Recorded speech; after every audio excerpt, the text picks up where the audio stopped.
Qachon bo'lsa bir o'lim, ya bir ko'rim, ochil. Ochilganda bir gap bor, ochil. Toshqanday qo'rqib 100 yil yashagandan, arslondek yuraklik bir kun yashagan yaxshi. Men endi qo'rqmayman. Canım bolam, benim yürgüm ağrıp da duruyordu. Özleri bir tarafga ketgan bo'lsalar, yaxshi bo'lam degan deyman. Qachon nur chechib, atar oltin ta. Otmam dekinda, bo'lmag'in hamta. Subhi yordi bu ta. Bari bir o'tar. Turpan kechsi. Yo'l bo'lsin Abdusami aka, nusrat tilaymiz. Benim Abduxoliq Uyg'ur, pichonni ammoqcha kammaymiz. Achil. Nima achil? Qizilgul ochil.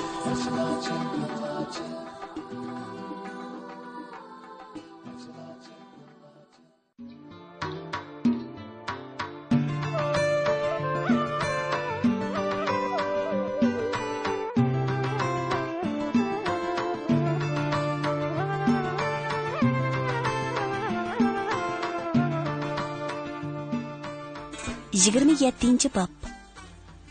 Dehşetlik işlerini to'la anglab beshi qatgan Sarixon mo'may birdan orom elish uchun issiq qonga yostiq tashladi. Ondan bir kishilik kigiz jaynamozini ustiga tortib yepib, yostiqqa bosh qo'ydi. U birdan bo'lsa-mu jonga orom dedi-yu, lekin ko'zini yummayla yana xiyolga ketdi. Pichonda necha ming odam, murtuqda necha yuz odam. Mundaq jiq odam o'lgili tursa, ularning bola chaqalarini qanday qilib atadigandu? Qanchalik yig'izori qilib atgandu? Tova. Ulug' Xudoyim, bandanga mushkul, o'zingga oson. O'z panohingda saqlag'aysan. Odamni odam qanday o'ldirdigandu? Qarab turib, qandaqmi qo'li boradigandu? Tova qildim Xudoyim. O'zingga oson, bandanga mushkul. Shunday jon degani qandoq bir nimidu? Necha ming odamni o'ldiribdi deydi. Ruslanmu biznikilarni o'ldiribdi. Ular qandoq bir nimalardi? Ular odamdi yoki odam emas bir nimalarmi ya? Tova. Qandoq bir ish bu? Mo'may xiyol bilan uzungacha uyqu topolmadi. Bir vaqt yetganda amdili uyqu topay davatatdi, yer tegidan qandoqdir bir xil gurildigan g'alita ovozni anglab qoldi. Yuragi jig'ida qilib og'irgandek bo'ldi. Voy Xudoyim, bu nima bo'la endi? Uningda birdila qo'rqinch paydo bo'ldi. Uning uyqusi qochdi. Yuragi og'ziga qoplashib qolgandek nafsi qisildi. Hozirlik qilgan xiyollarini chaqmoq tezligida yana bir qitim ko'z oldiga keltirdi-da, tallari cho'g'ildab titrashga boshladi. Bu ovoz go'yo uningga bir azob bo'lgan edi. U bu azobdan qutulib ketay degandek yostiqdan beshini ko'tarib o'ltirdi. Gurildigan ovoz birdam tomdan, birdam to'risdan chiqayotgandek anglanib turardi. U texmu beorom bo'ldi. Yuragi silib, badallari tikallashdi. Talog'i chiqsam, bu qo'rqinchli ovoz besilib qolarmikin deb o'yladi-da, o'rnidan qo'liga tayinib turib, talog'i chiqdi. Tam to'yida optopsinib yotgan to'xolar mo'maydan behuda urkib qoqoqlashdi. Shu oraliqda mo'may heliqi ovozni anglamay qoldi. U beshingni yegurlar deb to'xolarni qarg'ab qo'ydi. To'xolar chopsoli besiqib yana o'z joyiga kelib tugdaydi. Mo'may atrofga quloq soldi. Bu ovoz talodami o'xshashli anglandi. Ulug' Xudoyim, o'zingga oson, bandanga mushkul, o'z panohingda saqlag'aysan. Mo'may bu so'zlarni ko'p qitim takrorlab, uyoq bu yoqqa minib ansizlik qilib edi. Ba'zilar odam qirisi ansiz bo'lib qoladi degani rost gap ekan deb o'ylashdi. So'g'uqda nim qilib yursiz, issiq uyda orom ep yotsangiz bo'lmamdi, dedi biri uning ansizlik qilib yurganiga ichi pushib. Uyda faqatli yotolmadim. Yotsam bir nima gurildaydi. Qo'liqim gurildab qolgan o'xshaydi deb talog'i chiqsam, talodimi o'xshashli gurildavotidi. Senmi anglayotadigansan? U bola mo'mayning gapidan keyin buni aniqlash uchun yetibli qo'liqini yerga yiqib tinglab, Ha, Rostdan bir nima gurildayotidi. Dedi-de, yugurib o'g'ziga chiqib, singim eg'izi tarafga qaradi. Shu tarafdan sarangi qiypidek qop-qora bir nima kelyotdi. Konka kelyotidi, konka! Deb varqirdi u. Odamlar egiz-o'g'izlarga chiqib yo'lga qarashdi. Mo'moyningmi ko'rgisi keldi, biroq u o'g'ziga chiqolmaydi. Ochiqchilikqa chiqib, singim eg'izi tarafga qarab boqdi. Uning ko'z nuri yiroqlarga qandoq yetsin. Lekin u pichan osmonida laylab turgan sarg'ush tomonni bayqab, ko'nglini ansizlik qopladi. Tova, texicha qon to'kilayotgan o'xshaydi. Ular texi qonga to'ymidimikin? Deb g'udunshib kayniga yondi. Sarangi qibida ko'ringan narsa yiqillab, qora o'g'loqdek ko'rindi. Egizpas, o'ng'ul-do'ng'ul yo'llarda u har qancha osti mangsimu ot eshakdan ildan mangdigan bo'lg'achqa chapsalli yaqinlashgan edi. Mahalla odamlari ko'nkini ko'rmoqchi bo'ladi. Ular o'g'izlarga chiqib qo'noq shoxlarining daldisiga joylashgan edi. Baxtga yarasha konka dal shu mahallaning udulida to'xtab qoldi. Bu mashinada ketayotgan odam Mo'may helili qarg'agan Shunluyjang edi. U Turponga ketayotdi. Turpondagi qo'zg'olonni bostira olmagan Maluyjangga uning ochiqi bor edi. U pichandek bir nahiyani 3 kun ichida xuddi ko'l suyidek tinchlantirib etdi. Maluyjang nima uchun tinchlandira olmaydi deb titit bo'lib turganda, uningga yuqoridan Turponga berib, Maluyjangga yordamlashib qo'zg'olonni bostirish to'g'risida buyruq keldi.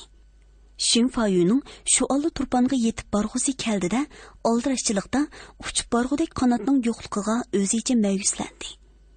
Ot shu zamonning eng tez qatnash quroli bo'lsa-mu, uning sur'ati Shinfayuning orzusiga uyg'un kelmagan edi. Shunga u avtomobil bilan yo'lga chiqqan edi.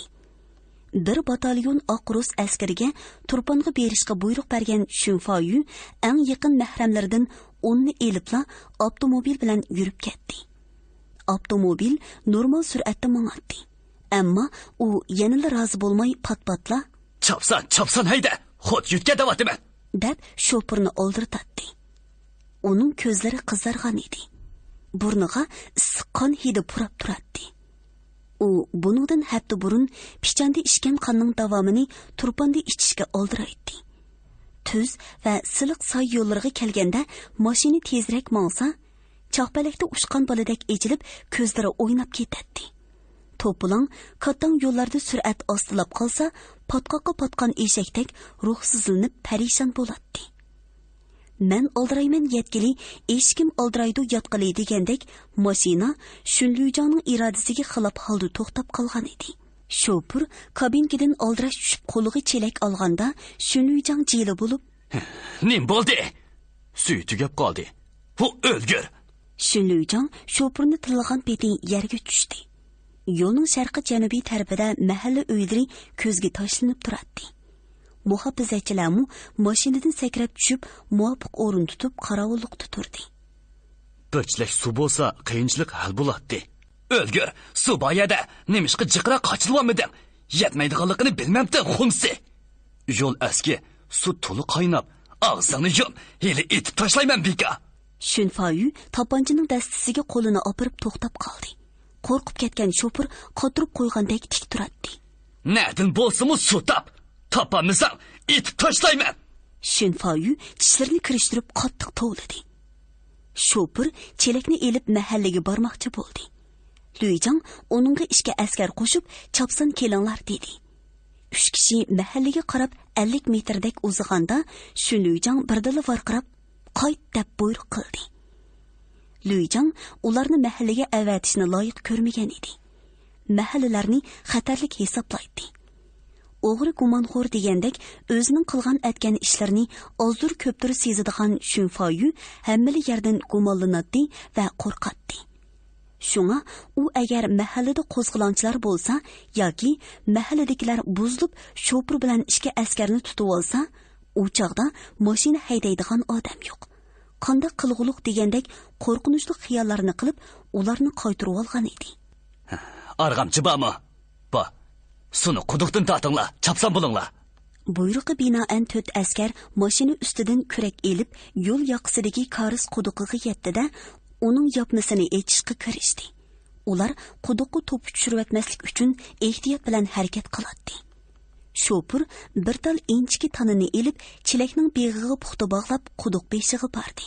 Lüjang yana bir qitim chopsan, tez bo'linglar deb oldirtib qo'ydi. Shopur chelakni quduqqa soldi. 4 askar doldek engishib quduq ichiga qarashmoqda. Shopur arg'amchini bir necha qitim uyoq bu yoqqa chayqab, ondan g'ulashlab yuqoriga tortdi. Bir vaqtda chelik yo'q quruq chiqqan tana hammalarni hayron qoldirdi. Bu o'lgir xumsi, nemishqa chim chagmagan? Shunlujang g'azab bilan Shopurni 5-6 tastak urib, ding turg'izvatdi-da, darhol toponchisini yalang'ochlab, etib yetadigandak uning meydasiga tiradi.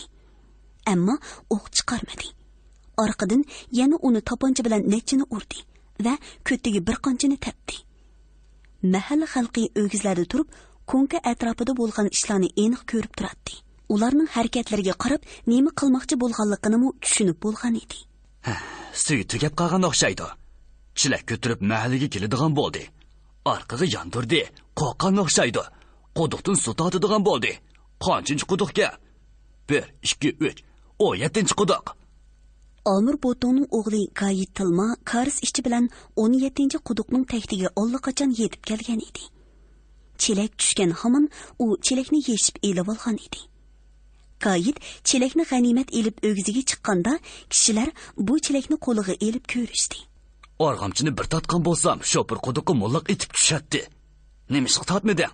Qarisi harom bo'lib qolmasin debchi. Unda qilgan bo'lsam, ish cho'nglab ketadi juma. Nima qo'rqish, kas joylaydi shu, dedi yoshlardan biri jo'shqinlik so'zlab. Shunfayu o'z go'shini o'zi yegudek bo'lib pichan tarafga qaraydi. Orqasidan kelmoqchi bo'lgan bir batalyon otliq oqrus askarining chopsonroq yetib kelishini taqqazalik bilan kutadi. Ularning qorisi ko'rinmaydi. Balki ular lamjin yo'li bilan kelayotgandi. Kech kirmoqda. Fevral oyi. Kunduzi kunning barkiti qanchalik bo'ladi. Havo borgan seri sovimoqda. Dal shu chog'da Turpan tarafdan bir mashina chiqib keldi. Mashina ustida bir dona bayroq lapildaydi. Bu bayroq hukumat otliq askarlarining bayrog'i edi. Shunlujang nijotlikka erishgandek xushal bo'ldi. Mashina yetib keldi. Uning ustidan belaklariga qizil belgi taqilgan 20 dak odam sakrab tushdi. Ularning ichidan gavdalik, qora soqolliq bir odam yaqinlab kelib, o'zini tunishtirdi. Bizni Lüjang avatdi. Lüjangning mashinasi to'xtab qopti deb anglab, oldingizga mashina chiqadi. Bu so'zlarni qilish oraliqida yaqinlashgan odamlar birli hujum bilan Shunfayu bilan billa bir necha odamni qamollab tutib oldi. Yana bir qanchisini naq maydonda etib o'ldirdi. Shunfayuni bog'layotgan heliqi soqolliq odam gurkirab, "Temir Jisa hoji degan men bo'laman. Tunib qo'y jallod." Shu oqshimi Shunfayu qo'mondonlik shtabga topshirildi. Qo'mondonlik shtabdagilar uni Hamdullo Alamning madrasasida bir kecha saqlab, atisi shahar ichida sazoyi qildi. Shu kuni shahar ko'chalari minglagan xalq ommasi bilan to'lgan edi. Pichanda 3-4 mingga yaqin begunoh xalqni qirg'in qilib, nohaq qon to'kkan Shunfayu bugun xalq oldida xuddi suv tushgan chashqandek titrab turadi. Xalq to'pi uningga g'azab va la'nat yog'diradi. Qiymatchimi qilib etish kerak. 3-4 ming puhroning qinini to'kkan jallodga har qanday jazo bersimi dadimiz chiqmaydi. La'nat sana. Tfi. Xalqning la'natlik so'zlari daryodek shovqullaydi. Ularning so'zlari oddiy bo'lsa-mu, ammo %100 paket asosi bor haqqoniy so'zlar edi. Hech kim ularga qarshi so'z qila olmaydi.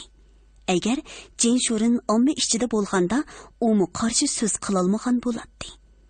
Chunki Shunfayuning bir qancha ming begunoh puhrani qirg'in qilganligi misli ko'rilmagan zo'r jinoyatda. 28-bob 3-oyning boshlari edi. Bosh qo'mondan Maqsud Muhiti, Mahmud Sijang mashining boshchiligidagi Turpan qo'zg'olonchilari Pichan shahrini ishg'ol qilish uchun dog'dug'liq yo'lga chiqdi. 2000 ga yaqin otliq qo'zg'olonchi har qaysi polik, batalyon, rotalar bo'yicha ishkidan tizilib she'r o'qib mangadi. Ba'zi qismlar "Sen kimning o'g'lisan, o'ylasangchi, bir uyda ikki bosh qolmasinchi" degan marshni hayvatlik o'qib mangsa, ba'zi qismlar ochilni marsh o'rinda o'qib, yer jahonni zilzilaga keltiradi. Jangga mangan har bir fidoining ruhi ko'tarangu, g'ayrati ustun edi. Birmu odamning chiroyi qayg'uliq ko'rinmaydi. Har bir odamning qo'lida qurol, belida o'q, ba'zilari qilich esib olgan. Umuman boshni oyoq qurollangan edi. Hamma odam miltiqini o'ng yo'tisiga qo'ndirib, tik tutib ketayotdi. Ular yo'lning ikki qosnaqidagi uzatquchi omma bilan o'zaro omonlik tilishib xayrlashadi. Abduxoliq Uyg'ur ikki shaharning oraliqigacha uzitib chiqib, yo'lning yoqsidagi bir do'nglikda o'z odamlar bilan qo'shinlarni ko'zdan kechirayotdi. U fidoilar bilan salomlashadi va qo'lini pulanglatib xo'shlashadi. Yemshi qismlarining oldida bo'ri yoqiliq juğu o'ralgan Abdusami Yinjang kelyotdi. Uning ostidagi enchiki putliq arg'umoq qetish ko'ran ot o'ynaqishib mangadi. Shoir uni ko'ribla, "Yo'l bo'lsin Abdusami aka, nusrat tilaymiz. Enim Abduxoliq Uyg'ur, pichonni ammog'ichi kammaymiz." Shoir ichida har qanday qiltek ishni urushga yaraydi degandek, Abdusamidek odamlarmu ishga yarab qapti dedi. Turpan qismlari o'tganda Salih Qomulluq sapdan ayrilib chiqib, shoir bilan salomlashgandan keyin, "Jimiyat qilib bo'lmadi. 3-qitim yana otqa mindim. Yashinib qoldim. Bu qitim chiqmasman desam mumkin bo'lmadi. Butun yurt tavrab ketganda jim yetivog'isi kammaydigan kishining mahalladagilar salo qilib lianjang bo'lib dedi. Menda nima amal? Ma'qul dedim. Turpan qismlar ichida Salih Lianjang degan bir kishi bor edi. Aslida siz ekansizda. Men angladim. Sizni Sijanglar bilan billa deb anglab, bir ko'rishib kelay deb o'yladim. Cho'lam tegmidi. 60 dan jiq odamim bor. Ish to'la. Vaqt chiqag'ili bo'lmadi. Ang'icha uning odamlari o'tib bo'lgan edi. Salih Lianjang oldirab xayrlashdida, etini yo'rg'ilatib sapning oldiga ketdi. Shoir yashangan bu odamning g'ayratiga qarab, hayajonlangan holda uzungacha qo'l pulanglatdi. Qo'shin shu ketsi pichanga yetib berib, atisi bomdoddan ilgari shiddatli hujum boshladi. Mahmud Sijang qismlari shaharning g'arbiy janubiy tarafidan O'rimchi Turpan yo'lini kontrol qilib hujum qo'zg'adi. Mashinaning qismlari sharq tarafdan Qumul yo'lini to'sib, sharqiy bozorda shtab qurib hujum qildi. Pichanda dushmanning bir bergada piyoda askari va 2 batalyon Oqrus askari bor edi. Ular tuyuqsiz qilingan hujumga taqobil turib, shahar darvozalarini ching taqab, sepil tomlarini dalda qilib qattiq mudofialandi. Ularning o't kuchi ustun edi. Miltiq va pilimotlardan yomg'irdak o'q yog'dirib, har qitimli hujumni to'siydi. Qo'zg'olonchilar dastlabki qizg'inlik bilan sepilga bir qancha qitim o'zini urib ko'rdi. Lekin har qitimli qilingan hujum ko'plagan qurbonlarni berish bilan oxirlashdi. Har qitimli hujumdan keyin har qaysi polik batalyonlardan qurbon bo'lganlarning soni qo'mondonlik shtabga ma'lum qilinadi. Atisi qilingan bir qitimli hujumda Mahmud Sijang qismlaridilla 60 dan ortiq odam qurbon bo'lgan edi. Bo'lmadi. Piyodalarni mundaq berib bo'lmaydi, dedi Namat Xalpat. U bu so'zni qilganda gadan quloqlarigacha qizirib ketgan edi. U ig'ir besiqlik bilan davom qildi. Shahmat o'yinida piyoda matdaydigan bir o'yin bor. Bu piyodaning kuchi bilan shohni matqig'ili bo'ladi degan so'z. Biz hozir dushmanni ko'mayli tomga usib behuda ziyon tortyapmiz. Agar odamlarimizni vaqtida to'simay, hadab qo'yib beradigan bo'lsak, yana nurg'un ziyon tortib olishimiz mumkin. Uning bu so'zi munozirasiz ma'qullanib, qo'mondonlik shtab urush taktikasini o'zgartirishga majbur bo'ldi. Shuningdan keyin qo'zg'olonchilar dastlabki kunlardagidek cho'qon silib, ot choptirib berib, hujum qiladigan ishlarni qilmasdan pam bilan sepilga yaqinlab berib, sepil to'shiklarga o'q etib, zarba berish jangi elib bordi. Bu usulda chiqim ancha ko'p bo'lmadi. Bu albatta o'z kuchini saqlab, dushman kuchini ojizlashtirishga foydali edi. Sepil to'shiklari dushman askarlarining sepil sirtini ko'zitadigan va tashqaridan kelgan hujumga qarshi turadigan o'rni bo'lib, odatda nur o'tishib oq ko'rinadigan. Odam kelganda qora ko'rinadigan xususiyatga ega edi. Qo'zg'olonchilar sepilga yaqinlab puxta joylashgandan keyin sepil to'shiklarini morab yotadi. qaysi bir to'shik qora bo'lib ko'rinsa, dushman askari keldi deb faraz qilinadi-da, shu to'shikka darhol o'q etiladi. O'q etilgan hamon to'shikdagi qora ko'langi yo'qoladi. Bundaq ahvol ko'rilsa, qo'zg'olonchilar otgan o'qimiz dushmanga tegib orqaga uchib tushdi deb hisoblaydi. Amaliyotda otgan o'q dushmanga rost tegdimi, tegmadimi, buni belgili bo'lmaydi. Dushmanlarmi quv edi. Ular to'shikka yiqilib kelishdan burun miltiqining uchiga quloqchisini yoki bir parcha qora kigizni elib to'shikka tutib turadi. Qo'zg'olonchilar uningdan bexabar qora ko'rindi debla ko'plab o'q otadi. Dushman bu xil usul bilan qo'zg'olonchilarning o'q to'risini ko'plab xo'rtadi. Urush shu taqlidda bir qancha kun davom qildi. Urush amaliyatidan tuzlanlikdan cho'qan selib kelib, bu egiz sepilni zilzilaga keltirib, dushmanni betchit qilib etish tasavvuriga sig'magandek, sepil to'shiklarga yiqilib kelgan dushmanni bir-birlab etib o'ltirish yo'li bilan minglagan dushmanni yo'qotib bo'lishmu aqlga sig'maydi. Shuningdek, sepilga va sepil ustidan etilayotgan yomg'irdak o'qlarga qarshi ko'krak kerib yugurishning o'zi qaramliq bo'ladiganligini amaliyat isbotlab, eng yaxshisi taktiki jihatda boshqacha usullarni qo'llanib ko'rishni tavsiya qiladi. Ko'pchilik bu jihatda boshqa turib chora-tadbir taqdim qiladi. Masalan, shota orqali sepilga chiqish, laxmi ko'lab sepilni portlatish, darvozaga o't qo'yish, o'qya yasab o'tliq o'q etish, salg'i bilan tosh etish. Bularning hammasi chora edi. Lekin qaysi chora qanchalik unum beradi, uni amaliyat belgilaydi. Qo'zg'olonchilar kechalari dalada tunaydi. Gulxan yiqib, navbat bilan o'tsinib tong otqizadi. Mart oylaridagi uzun ham sovuq tunlarni shundoq o'tkazmay mumkinmi? Qiyinchilik borgan seri ko'paymoqda edi. Har kuni tong qorong'usida mashinaning qismlari hujum qilishga kanoylar chilib, urush qo'zg'aydi. Bu tarafdanmi tangli hujum boshlanadi.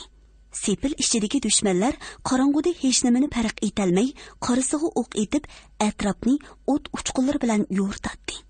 Pilotlar ajdahodek o't purqo'ydi. Tong etish bilan urush asta-asta besilib qoladi. Osh vaqtiga yaqin yana bir muncha qalti janglar boshlanadi. Bularning oxiri chiqmay to'xtab qoladi. Shaharga qilingan hujumning 9-kuni kechida tun qorong'usidan foydalanib bir qancha o'ringa shot qo'yib sepilga yamashdi. Lekin dushmanlar buni sezib qilib qo'zg'olonchilarni talofatga uchratdi. Ertasi kechida qo'zg'olonchilar cho'qon suran bilan oshkora hujum qo'zg'ab shot qo'yib sepilga yamashdi. Dushman o't kuchini markazlashtirib shot qo'yilgan o'rinlarni qo'yiq o'tga tutdi. Lekin qo'zg'olonchilar o'limga qaramay jasorat bilan elishgan bo'lsa-mu, oxiri yanada mag'lub bo'ldi. Jang davom qilmoqda. Qo'zg'olonchilar Pichanni ishg'ol qilish irodasidan qaytmay, dushmanga og'ir tahdid selib turmoqda edi. Shu kunlarda Janubiy Shinjang bo'yicha Qashqardan boshqa shaharlarning hammasi qo'zg'olonchilarning qo'liga o'tgan. Sharqiy Shinjangning eng muhim tuguni hisoblangan Pichan nahiyasi og'ir tahlika ostida qolgan vaziyat shakllangan edi. Bu vaziyatdan aloqzoda bo'lgan Chinshurun hukumati Sharqiy yo'lning g'olib sarkardasi Shinsayni qaytirib kelib, uningga Pichan, Turpan, To'qsundan iborat 3 nahiyadagi qo'zg'olonni bostirib, vaziyatni o'ngshash buyrug'ini tushirdi. Buyruq topshirib olgan Shinsay Qumulda bir qism kuch qoldirib, 4500 kishilikdan ortiqroq muntazam kuchni elib, oldirash yo'lga chiqdi. Bu qitimqi safar uning Urumchi atrofiga qaytib kelish muddaosiga uyg'un keladi. Shunga u kech kunduzlab yo'l yurib, Turpan qo'zg'olonchilari Pichanni muhosiraga elib hujum qilayotganning 12-kuni Pichan nahiyasiga yetib keldi.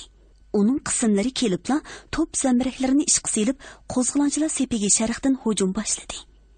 Ularning temir konkalari sapni yerib, ichkirlab kirib shiddatli o't ochadi. Otliq askarlar yiroqdan o'rab keladi. Piyoda qismlari o'ttiridan va yon tarafdan hujum qiladi. Urush nihoyatda shiddatli bo'ldi. Qo'zg'olonchilar har qaysi saplarda qahramonlarcha qarshilik ko'rsatib, qattiq so'qishlarni qildi. Mashinaning qechibdi. Bu bir ko'ngilsiz xabar edi. Xabarchi kelib doklad qilganda Maqsud muhiti bilan Mahmud muhiti cho'chib ketdi. Qachon qechibdi? Tongga yaqin. Maslahatni sanmay, gap so'zni qilmay nima qilgani uni? Mahmud Muhitining shalon soqollari titrab ketdi. Bu shum xabar urush vaziyatiga qattiq ta'sir ko'rsatgan edi. Mashinaning qochqanligini anglagan dushman texmi ko'ranglab hujumni kuchaytirishga boshladi. Shahar ichidagi dushmanlarga jon kirib, hatto shahar darvozasidan chiqib hujum qilishga jur'at qildi. Ahvol borgan sari ig'irlashgan edi. Biz mu chekinaylik. Balki mashinaning tog' orqasida bizni saqlab yotadigandir. Shu yerga berib maslahat berish qilmamdiq, dedi Maqsud Muhiti. U asqatmaydi, azaldan uning g'arzi boshqa, dedi Mahmud Muhiti ulug' kichik tinib. Uning asqatmaydiganligini bilib turyapmiz. Shundoq bo'lsa-mu, berib gapini anglab ko'raylik. Qani u nima deydi ekan? Chekinsak chekinaylik. Mahmud Sejang o'zining xillangan yuz odami bilan hammaning kayinda chekinib, Lamjin xondularda qo'g'lab kelguchi dushman qismlarini to'sib, ikki maydon qattiq jang qilib ostoniga kelganda, Mavsul muhiti bilan Maqsud muhiti saqlab turishgan edi. Ular darvoza oldida quchoqlashib ko'rishgandan keyin Maqsud muhiti yonchuqidan bir parcha xat chiqarib, "Mashinaning qari shaharga menibdi. Mana uning avatgan xati." Xatda, "Men qari shaharga boraman. U yerda kuch to'plab boshqadan kelaman. Sizlarmi borsanglar, birlikda ish ko'rsak." Men texi mushi atrofda bormikin debdiman. Endi qanday qilamiz? Maslahat ishaylik. Avval tomoq yevilinglar. Oqshomlaqi yig'ilib maslahat ishaylik, dedi Mavsulboy. Shu oqshimi bosh qo'mondan Maqsud muhitining uyida jiddiy maslahat o'tkazildi. Maslahatga Hamdulla Alam Oxunum, Mavsul hoji, Imin hojilardan boshqa Mahmud Sejang, Turpon qismlarining tuanjangi Obla Damulla, Ostona qismlarining boshlig'i Niyoz Tuanjang, Qora xo'jadan Po'lat Tuanjang, Lukchun qismlaridan Ibrohim Tuanjang, Yemshi qismlaridan Abdusami Yinjang, Samat hoji, Namat Xalpat qatorliq kishilar qatnashgan edi. Muzokara ustida hammaylan birdek Moshimongning o'z beshimchilik bilan yerim kuchni boshlab chekinganligini aybladi. Lekin chiqqan ko'zning o'rniga kelmaydiganligini e'tirof qilishdi. Ondan navbatdagi vaziyatni atrofliq muzokara qilgandan keyin tövandagi ikki qarorga kelishgan edi. Birinchi, Maqsud muhiti Po'lat Tuanjangning bir polik askari bilan qo'mulg'a berib, Xo'janiyoz hojini taklif qilib Turponga boshlab chiqdi. Ikkinchi, Mahmud Sejang o'z qismlarini boshlab vaqtli qora shaharga chekinadi. Necha kundan dang saroylarga, cho'ng-cho'ng qo'ru joylarga, jami masjid hujurlariga sig'ishmay qolgan qo'zg'olonchi qo'shinlar ularning otliq hayvatlik marsh aytib, uyan-buyan o'tishlari, o'shnisiga miltiq, yeniga qilich osgan piyodalarning u yoqdan bu yoqqa ruhli qadam tashlab o'tib turishlaridan bugun asar yo'q edi. Ular pichan urushiga ketgan edi. Ular pichanga yetib bordi. Qonliq janglarni qildi. Turponda bo'lgan janglarda xalqning qudratini namoyon qilgan fidoilar pichandimi o'z jasoratini ko'rsatib shaharni oldi. G'olibiyat xabarlarini chopsonla avatdi. Mayli do'konlarni echib savdo qilayotgan tijoratchilar, savdo seti qilayotgan aholilar bo'lsin, mayli sandal bo'lqinlarni jaranglatib toq so'qiyotgan to'mirchilar bo'lsin, hamma odamning qo'liqi pichan tarafda. Qahramonlardan keladigan xush xabarlarda edi. Shahar garnizon shtabiga odamlar uzluksiz kelib ketib turadi. Kelguchilarning ba'zisi ahvol inkos qiladi, ba'zisi yo'l yo'riq so'raydi, ba'zilari ta'minot masalalari to'g'risida keladi. Hol aytib kelguchilarmi bo'ladi. Shtab xizmati bilan qolgan Abduxoliq Uyg'ur kelguchilarni qabul qilib so'zini anglaydi. Hol etquchilarga rozi bo'lgudek javob beradi. Hal qilishga tegishli ishlarni darhol hal qiladi. Nurg'un kishilar Ro'zi mollaning o'zlarining narsa keraklarini elib yo'qitib etganligi, yeb ichib tugitib etganligi haqida arz shikoyat qilib, uningdan haqlarini to'ltib berishni talab qiladi. Ro'zi molla qani, u o'lganmi yoki qechib ketganmi? Uning deriga chiqmay yotadi. Shaharning omonlik ishlariga mas'ul bo'lgan To'mir Jiysa hojining odamlarimi uning derikini ololmagan edi. Shoir Ro'zi molla ustida arz qilib kelguchilarga, biz surishti qilyapmiz. uni tepib cho'qim hisob olamiz deb javob beradi. Tulki quyruqidan tutilgandek Ro'zi mulla Apyonning kasofati bilan tutildi. To'xti qari bir ish bilan o'yisiga chiqqanda qo'shni hovli tarafdan burqib chiqqan Apyon puruqini sezib qoldi. Bu uning gumonini qo'zg'adi. Qo'shnisi azaldan mundaq kayib qilgan odam emas. Undaq bo'lsa, Apyon puruqi nadin paydo bo'ldi. U o'g'li Vahidjanni ishqa silib, shu kechidala Ro'zi mulla Apyon chekib yotgan gami uyni aniqlab chiqdi.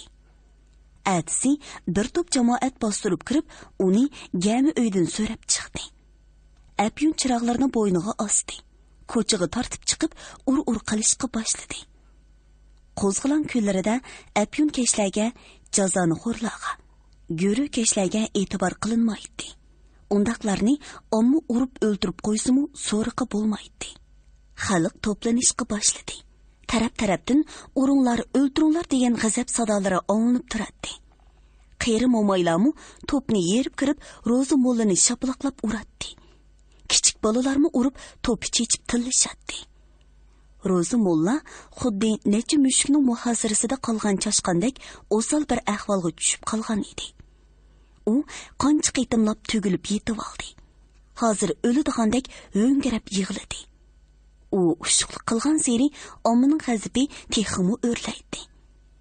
Temir Jisa hoji 3-4 odami bilan bu ishning ustiga kelib, ommaga varqirab Ro'zi mullani ajirtib shtabga haydab mangdi.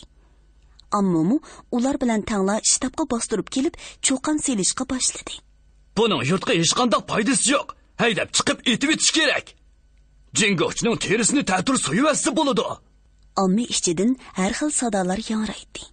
Abduxoliq Uyg'ur shtab ishxonasidan chiqib, hovlida dengizdek chayqilib turgan ommaga so'zlashga boshladi. Bo'ladi. Sizlarning talabingizlarni yadi qo'ymaymiz. Ko'pchilik yana qanday gaplar bo'larkin deb bara-bara jim bo'lishdi. Shoir so'zini davom qildi. Bizda hozir qo'mondonlik shtab bor. Bosh qo'mondonimiz, sijanglarimiz bor. Ular hozir Pichonda jang qilmoqda. Pichonni olgandan keyin hammasi qaytib keladi.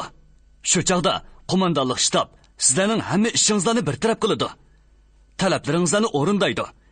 Inqilob qilishning maqsadi xalqni tilaklariga yetkazish. Xalqning ustidagi eg'irchiliklarni yengiltishdan iborat. Butun ishlar o'ngshildi. Ro'zi mullani biz topshirib olaylik. Buningdan so'rab biladigan bir muncha ishlar bor. Shu ishlar aniqlangandan keyin ondan sizlarga javob beraylik. Hozir qaytib turingizlar.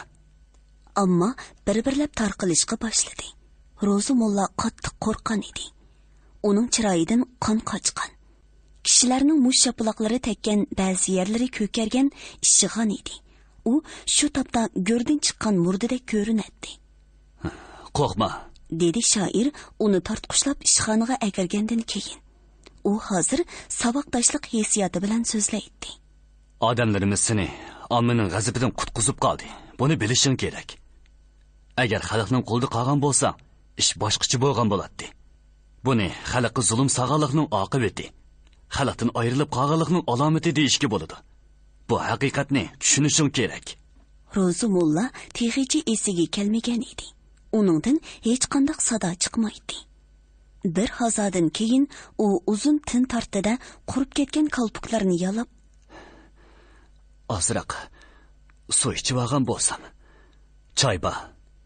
Fidoilardan biri uyanqi uydan bir piyola choy ko'tirib chiqdi. Ro'zi mulla choyni bir ishga o'tlagandan keyin shoirga qarab, "Jinim Abduxoliq, bir bo'lsa-mu sendan, ikki bo'lsa-mu sendan. Ikkimiz saboqdosh emasmi?" dedi-da, o'zini yerga tashlab, shoirning putini quchoqlab, ho'ngrab yig'lashga boshladi. "Unda qimmat bo'ladi." Shoir darhol uni yo'lab o'ltirg'izib, putini ajirtib olgandan keyin dedi: "Har qanday gapim bo'lsa o'ltirib yoki o'rtirib degin, uyat bo'ladi. Men so'zlasam, nima deyman qani?" dedi u bosh oyog'i yo'q to'mtaqlik qilib. Buningdan uning bir tarafdan xalq oldida o'tkazgan jinoyatlarni iqror qilg'usi kelmaganligi ko'rinsa, yana bir tarafdan bular ish bo'ldi. O'zimni oqlayolg'udek gap so'zim yo'q degandek ifoda chiqib turadi. Shoir bu ahvolni tushunadi. Uning o'zini oqlag'udek hech qanday so'zi yo'qligini nazarga elib nasihat qildi. Sen endi xatolikni tuzitib, haqiqatga qaytib tavba qilishing kerak. Shunda qilsanglar, xalq seni afu qiladi. Bu jihatda obdan o'ylangin. Hozircha mening yinimda tur. Biz nima yesak, sen shu. Suv ketidi, tosh qoladi, o'sma ketidi, qosh qoladi degandek, o'tar kechar. Kelib ketayotgan yildiz yo'q bir nimalar sana asqatmaydi. Turpan qoladi, xalq qoladi. Sana baribir xalq asqatidi. Bu haqiqatni tunishing kerak. Mashimaning chekinganligini anglagan Shinsey uning Urumchi atrofiga berib, Nansanda qo'zg'olon ko'tarib, Urumchiga tahdid silayotgan Ma Chuanlu, Madashyanlar bilan birlashib elishiga yo'l qo'ymaslik.